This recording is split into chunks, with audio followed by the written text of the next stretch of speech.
네, 안녕하세요. 이상훈 변호사입니다. 이번 시간에는 알기 쉬운 법률 상식 중에서도 저작권법, 공부했었던 저작권법의 사례를 통해서 과연 우리가 이런 행동을 했을 때 이것이 저작권법 위반 행위에 해당하는지, 만약 위반 행위에 해당한다고 한다면 어떤 처벌을 받게 되는지, 그리고 요즘에 문제되는 소위 말하는 프로그램을 이용해서 저작권이 있는 소설이나 영화나 음악 등을 불법 다운로드 받았을 때 과연 그것이 어떤 범죄에 해당하는지, 그리고 소위 합의금을 목적으로 내가 누구누구 작가인데 너 불법 다운로드 했지? 나한테 돈 주면 내가 그거 고소 취하해 줄게 라고 했을 때 과연 그것이 합당한 요구인지 라는 부분을 유념을 해서 살펴보도록 하겠습니다.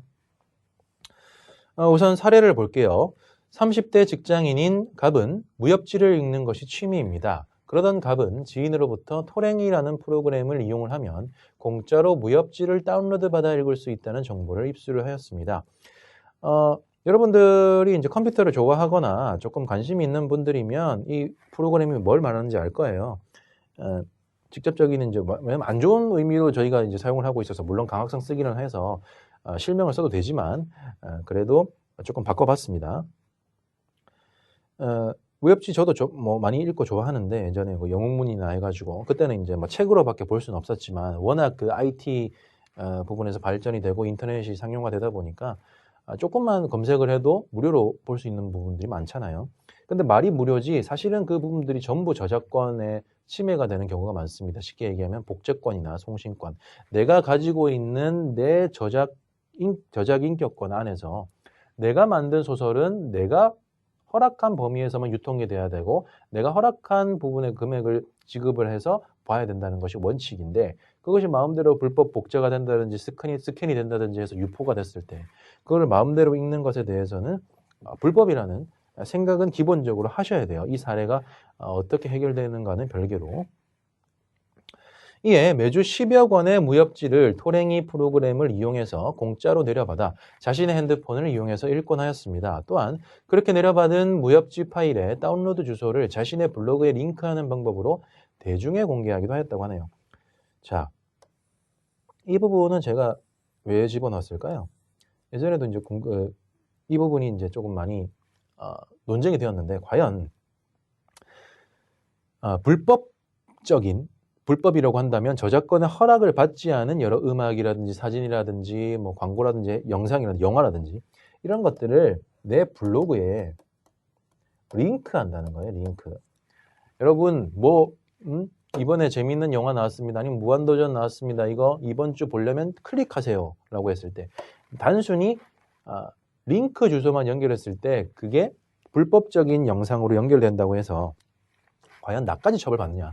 그 불법적인 영상을 올린 사람이나 그 다운로드 받은 사람은 변론으로 하고 내가 그 링크를 안내한 것도 처벌을 받느냐 이 부분도 한번 보셔야 되겠죠. 그러던 중 땡땡 경찰서에서 한 통의 전화가 걸려왔습니다. 파일 공유 프로그램을 통해서 A라는 이름의 소설을 불법 다운로드 하였으므로 형사처벌 대상이라는 거죠. 난생 처음 겪는 소환 통보에 어안이 벙벙해 있던 갑이 어찌할 바를 모르고 있었는데 알 수 없는 번호로 내가 A 무협지를 쓴 작가인데 합의금 200만 원을 지불을 하면 없던 일을 해주겠다는 내용의 문자 메시지가 발송이 되었습니다. 그러니까 갑이 수많은 무협지를 받아가지고 봤을 거 아니에요. 매주 10권씩 봤다고 하니까 여기는 A도 있을 수가 있고 B도 있을 수가 있고 C도 있을 수가 있고 있는데 이 A를 쓴 작가가 고소를 했겠죠.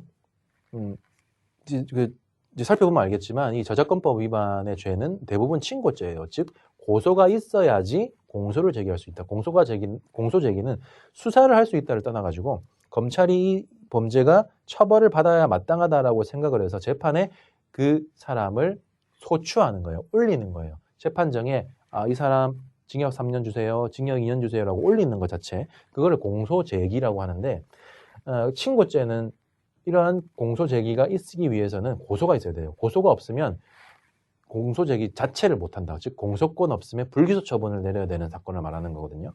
그래서 기본적으로 영리 목적이나 상습적으로 어떤 그 불법 복제라든지 하지 않으면 저작권법은 기본적으로는 친고죄가 되어 있습니다.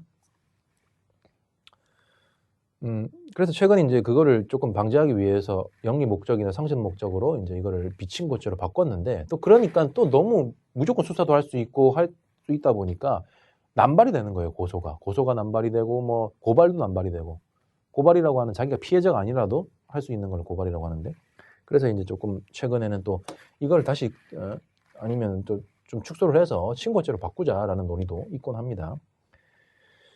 자, 그래서 이제 문자가 왔다는 거 작가가 알아가지고 갑한테 문자를 보내요. 어떻게 뭐 전화번호를 알았는지는 모르겠지만 해가지고 야 이거 내가 썼는데 너 받았지? 그래 너 내 처벌하고 싶은데 처음 이거 하니까 봐줄게 하면서 200만 원 달라. 보통 이런 것들은 조금 뭐 옳은 행위라고까지 생각은 되지 않는데 법무법인이나 변호사들도 많이 해요. 이런 것들을 자기가 기획소송으로 해가지고 수임을 다 받아서 이런 거 딱 조사를 해서 뭐 언제 어디서 IP 주소 같은 거 따서 뭐 토랭이 프로그램으로 네가 받았지라고 해서 뭐 고소도 하고 합의금 장사를 하는 거죠, 소위. 갑이 경제적인 사정이 곤란해서 200만 원 못 줘요. 나 지금 일도 못 하고 있는데 백수인데 라고 하니까 그럼 100만 원까지 할인해 줄게. 이런 제시도 했다는 거죠. 딱 이런 것에서 드러나죠. 이게 이제 합의금 장사를 하는 거다. 결국 갑은 위 무협 작가에게 100만 원을 지급했고요. 무협 작가는 뭐 약속대로 고소를 취하했네요. 그런데 일주일 뒤에 다시 경찰로부터 전화가 왔습니다. 똑같은 내용의 소환 통보를 한 거예요. 이번에는 같은 작가가 쓴 B 무협지. 아까는 A였는데 B. A 네가 봤는데 이번에는 너 A만 본 게 아니었네? B도 봤어? 그럼 나 또 돈 줘야지 라고 예를 들어서 했다고 할 수 있는 거죠. 저작권법 위반은 이제 그 사상이나 감정이 표현된 개개의 표현물을 보호를 하는 것이기 때문에 같은 작가가 썼다고 해도 A에 대해서 저작권법 위반이 충분히 가능하고요. B에 대해서도 그러니까 각 다른 책에 대해서 별도의 저작권법 위반의 죄가 성립할 수 있는 겁니다. 이에 갑은 해당 무협지를 쓴 작가와 원만하게 합의하였으므로 더 이상의 고소는 있을 수 없다고 맞서고 있습니다. 과연 갑은 책임을 질까요? 나 그때 A 그거 해가지고 갑이랑 그 작가랑 합의했는데 왜 또 한다고 합니까? 이거 친고죄라면서 얘기를 하는 거죠. 그때 이제 뭐 경찰은 그때 네가 일체 뭐 다른 거에 대해서도 고소를 취한다고 받았니? 아니면 A에 대해서만 받았니라고 물어볼 거야 아마 그 합의서에는 이 사건에 관해서만 취한다라고 아마 되어 있을 겁니다.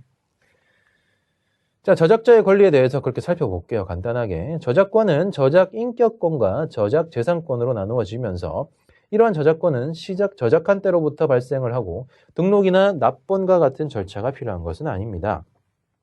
저작, 즉 만들었을 때 발생한다는 거죠. 만들어서 표현했을 때. 저작권이 보호된다는 것은 사상이나 감정이 표현된 표현물이 보호 대상이라고 얘기 드렸어요. 이러한 제도를 무방식주의라고 합니다. 그러니까 즉 나오기만 하면 출판되거나 아니면 표현되기나 하면 내가 뭐 안무를 짰는데 그 안무를 대중들에게 보여준다든지 아니면 공연을 했는데 그 공연을 올린다든지 이렇게만 하면은 보호된다는 거예요. 그런데 모든 저작물에 C 표시, 카피라이트 이런 표시를 하거나 저작 연도, 저작 성명을 표시를 해서 저작권청에 등록을 해야만 보호받는 주의가 있어요. 그거는 방식주의라고 한다고 합니다. 우리나라는 무방식주의. 1976년에 이제 미국이 이런 방식을 했다고 해서 76년주의라고 한다고 하는데 그런 주의는 방식주의, 카피라이트 붙는 거는